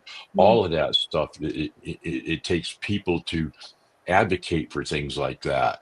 What we're studying now is we're no longer in the hypothesis, we're in the theory of the behavior aspects of them. Okay. That's what it's going to take, is people spreading the word and getting together, forming the groups of people to say, no, we're dead bent on any of this going on. Is this area needs to be protected. That's why I'm trying to protect the glyphs, okay, so that people don't hoax and fake, because there's a lot of them out there that what they want to do is they realize that if we want to have a successful podcast, we'll say, okay, mhm, well, I seen 48 of them, because somebody else said they seen 40 of them. So now they're going to get more hits on their podcast. yeah, No, that's, they're going to copy everything is what I'm saying. They're going to copy the glyphs. They're going to copy everything. So we want it to be as clean as possible. And there are some really serious researchers out there that won't divulge where they're going or what they're really seeing, so that we can do something like this. So when the time is right to make the move and we get enough people, we can do that. But the only way we're going to do that is if we can show and we get other people to understand that they are intelligent, they have a language, they use sign language. How intelligent is that? yeah, You know, the different ways that they communicate, you know. So when we get together and we start doing that, that's when we can move the football down the field. Otherwise, it's just me praying, that people will wake up and say, hey, enough of the AI, and this is real. This is what's really going on.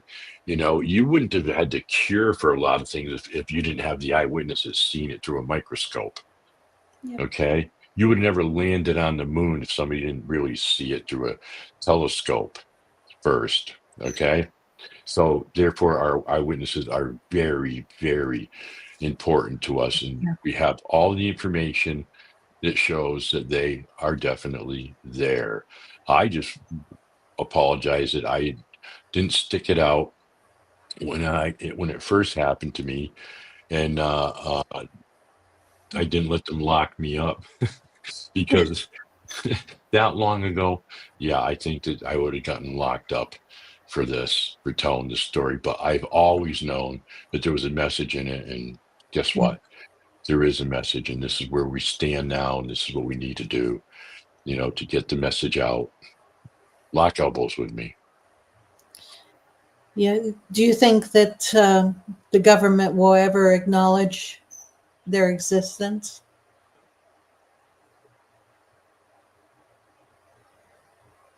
Yeah, if we do it, yeah, I believe they will. They'll have no choice. Okay, things are coming to light now, like they never did before, and we deserve the truth. And I believe this will be one of the truths. I believe so. Um, Yeah, I'm kind of divided on that. I'm not sure if they actually will, but I think mm, my doubt is because of their DNA. Not because of logging or anything like that. I think because of their DNA. You're right. That is a big truth, because when that comes out, is that's going to change a lot of people's beliefs. If you folks listening out there right now can just imagine what I've seen, okay, that alone changed my belief on everything, everything. And for them to come out with the DNA report and release that to everybody and say, hey, guess what? Yeah. That's going to be mind blowing. It's going to change your whole world on that alone. I don't know. I kind of think at that point, that's when they'll come out at the campfire. Yeah. Mm-hmm. You Yeah. know. Yeah. Absolutely. That would be, yeah, that'll be something. And I hope that a lot of us are ready for something like that. Yeah. We'll be ready to see them. The people that go there will be. You and I have talked before in the past about it's a Hopi prophecy too, about the man in the red hat Mm, and the man in the red shirt. Okay. yes. And the end times, and people are just picking up on some of these things. Okay. Mm-hmm. And it's something that I don't really talk about. Mary knows. Okay. But I would just tell people, or I should say, they've asked me over the past, maybe 12 years, what they don't think there's anything they can do. And I go pray. And they go, pray. And I go, well, you believe that rock is your God, and start praying to it, because that's what you need to do. You need to get some spiritualism in you. You need to pray, that you're gonna wake up. That's the awakening. Okay. You got to clean up that pineal gland or something. I don't care if a tree is your God. Okay. Start praying to it, or you literally acknowledge that there's a power greater than yourself. You're going to have to do that. And that's what we're talking about right now, is there is a message in there, and they do have something to teach us. Yeah. This isn't just some kind of a monkey that's running around out there. This is not a Gigantopithecus that all of a sudden just happenstance can now talk in sign language. And what a jump in evolution that would really be, Right. you know. But yeah, Mary's right. That is the legend. And again, I'm going to stress that is the Native American way of saying history, to hide a history. They call it legend. And then we can all go, well, it's like, they mean legend to us means like Aesop's fables, or, things like that, or Goldilocks and the Three Bears. Okay. Well, it's not the same for Native Americans. There's stories in there. There's little things in there. It's all about learning. And so here we are looking at this, and I believe they have something for us. And it's those that go and search and keep your mind in the right place. Don't be taking your hatred into the woods with you. Leave towards anything. Leave it behind you. Go in there free. It'd be like coming to my house. Come to my front door in the proper mood. Don't come here mad and angry. Okay. It's not going to work. I'll be nice, I'll ask you to leave, but be nice. Yep. That's for sure. Well, tell you what, I think that we can pretty much close out here, and you're welcome back, Ernie, anytime you feel like you want to share anything else with us. And I don't see any other questions, but you've held the interest of everyone. Absolutely. I think that'll be a good thing to do in the future. You let me know, and Yeah. I'll let you know. And because I might be able to give a little bit of information on what's going on in Yeah. some areas. If people are paying attention in the community and stuff, you probably see little tidbits of information, and you'll know Hmm. uh, the really good groups to be around, and you'll know the names on some serious um, researchers by looking at some of their videos. One of them, Randy Harrington, you Yeah. know, Jason Miller. You got the people down in Florida, a bunch of them. There's some really good ones that really know what they're talking about. But keep in mind, you're on a quest. This is a spiritual thing. This isn't just about, hey, there's one there, Hmm. and you run away from it. This is about you making communication with them, Right. Yeah. There's I another believe. gentleman in Ohio. Um, his Facebook page is House of Enoch. Oh, Kane. Yes, Kane. Absolutely. Yeah. Kane is a Kane. good friend of mine. I've known him for about 10 years at least. Yeah. Uh, Yeah. excellent, Yeah. excellent Bigfooter. Yeah. Yeah.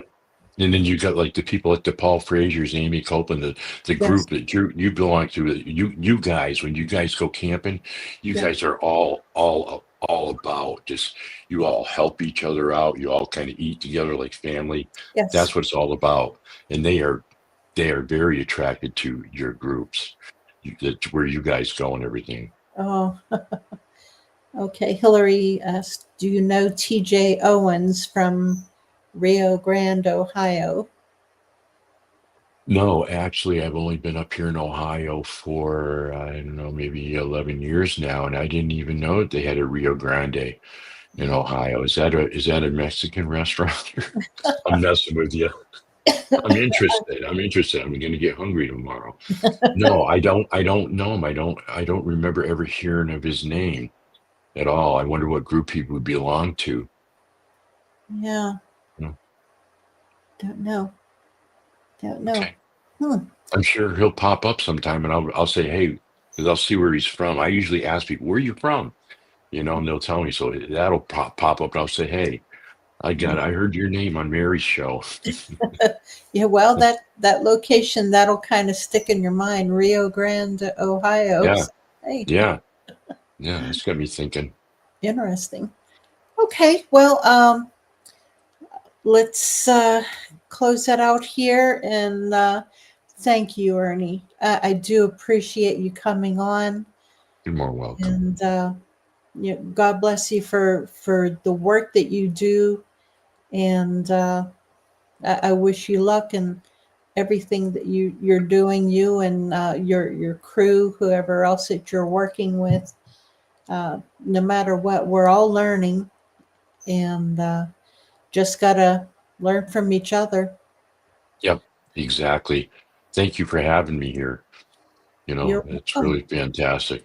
And as far as the crews go, they're truthfully, they're their own people, but we get together, we talk. We're very close friends. And like I said, these people are people who had really, really close encounters like mine, Yeah, so it's just taken over their life, and they want to know the truth, yeah. all about them. So it's forming, hopefully everybody locks elbows with us. I think they're going to be in for some big surprises coming up I this think so. year. I think so. I think there's going to be a lot of things coming out this year. I have a feeling. Yeah, there is. We'll Yeah, see. definitely. Yeah, yeah. It might draw a little bit of flack from some people. They're going to go, "Nah, come on, that can't be." Well, I got news for you. You don't say no, because definitely for sure. I'm still amazed at what they can do. How fast they can move, how high, how far they can jump up, down, sideways Yeah, is an amazing. But then when you see the physique on yeah. like the one I seen, it's absolutely like amazing, amazing. All right, Okay. enough of that. And we'll let you go, and we'll talk to you again another time, hopefully. All right. Thank you so much, Ernie. You're welcome. All right, guys. I think we're going to close it down. And I thank everyone. Thank you so much for joining us. And again, if you have any comments or questions or prayer request, send me a message, please. And I'll help you out as much as I can.